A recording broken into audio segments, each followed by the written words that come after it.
বিগত ৩ দশকে চট্টগ্রামের মতো মেগাসিটির জন্য কোনো দীর্ঘমেয়াদী পরিকল্পনা করা হয়নি।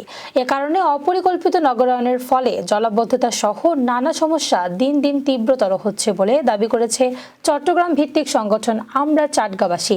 চট্টগ্রামের উন্নয়নের সময়োপযোগী মাস্টার প্ল্যান তৈরি এবং নগরবাসীর নিত্য সমস্যা সমাধানে চট্টগ্রাম সিটি কর্পোরেশনের মেয়রকে কার্যকর উদ্যোগ নেওয়ার আহ্বান জানিয়েছেন সংগঠনটির নেতৃবৃন্দরা। বিস্তারিত প্রতিবেদনে। বিগত ৩ দশকে চট্টগ্রামের মতো মেগাসিটির জন্য কোনো দীর্ঘমেয়াদী পরিকল্পনা করা হয়নি। এ কারণে অপরিকল্পিত নগরায়নের ফলে জলাবদ্ধতা সহ নানা সমস্যা দিন দিন তীব্রতর হচ্ছে।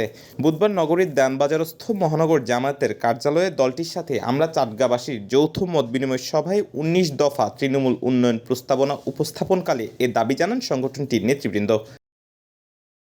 এ সময় আমরা চট্টগ্রামবাসীর ১৯ দফা উন্নয়ন প্রস্তাবনার উপর আলোচনায় বাংলাদেশ জামাতে ইসলামীর সদস্য চট্টগ্রাম মহানগর জামাতের আমির সাবেক এমপি শাহজাহান চৌধুরী বলেন, আগামী বর্ষা আসার আগেই জলাবদ্ধতা নিরসনে এখনই কার্যকর উদ্যোগ গ্রহণ করা জরুরি। আর আপনাদের ১৯ দফার সাথে একটা দফা একটু অ্যাড করতে হবে।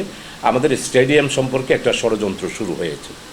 এই স্টেডিয়াম এটাকে যদি ইন্টারন্যাশনাল প্লে ফিল্ড হিসাবে দিয়ে দেয়, তখন ওই এলাকাটা হয়ে যাবে একটা রিজার্ভেশন এলাকা। ওই এলাকাতে আর কোনো মানুষজন হাঁটতে পারবে না, জেনারেল পিপল যেতে পারবে না। এখন আমাদের ক্রীড়া সংস্থার সবাই এসেছিল।